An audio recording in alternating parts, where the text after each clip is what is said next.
Plani operativ droni, i cili tashmë vetë se është në zbatim edhe në komunën e Gjakovës, ka prioritet identifikimin e kundërvajtjeve të ndryshme në mënyrë që të paksohet numri i aksidenteve në komunikacion. Kështu ka bërë të ditur kapiteni Albin Sahaqia, komandanti trafikut rrugor në drejtorinë rajonale të policisë së Gjakovës.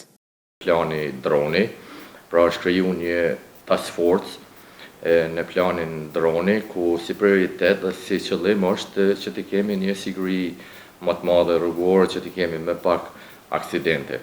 Përmes task forces, në planin droni, si prioritet është identifikimi i kundërvajtjeve që pra të kalimeve në vendet të ndaluara, të kalimeve të kolonave të mjeteve, të kalime në vijën e plot, në vende ku është ndaluar me shenja vertikale, dhe të mirën masat në vetëdijsuese dhe të mirën masat ndëshkuese ndaj atyre drejtuesve të mjeteve të cilët shkaktojnë kundërvajtje.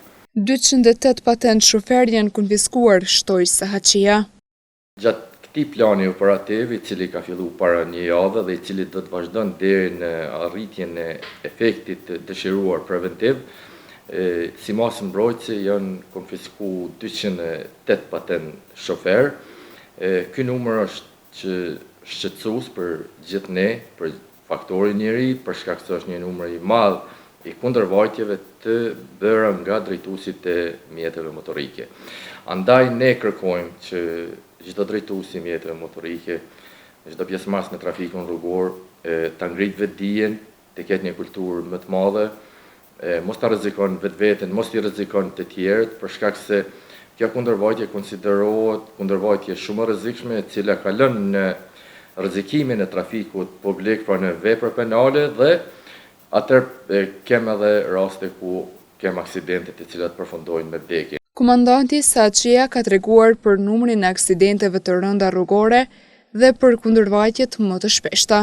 Duke bazuar në numrin e aksidenteve të rënda rrugore që ndodhin apo që kanë ndodhur, janë 4 kundërvajtje të faktori njeri të cilat kanë shkaktuar edhe vdekjen e njerëzve apo lëndime të rënda trupore. Është kundërvajtja shpejtësia e madhe, është kundërvajtja te kalimet, përdorimi i telefonit dhe përdorimi i alkoolit gjatë ngasjes. Tutje kapiteni Sahaqia ka apeluar që ngasësit të kenë kujdes të shtuar në komunikacion dhe mos bëjnë kundërvajtje të ndryshme, nga se të njëjtat mund të pësojnë në aksidente, e madje shumë herë edhe me fatalitet.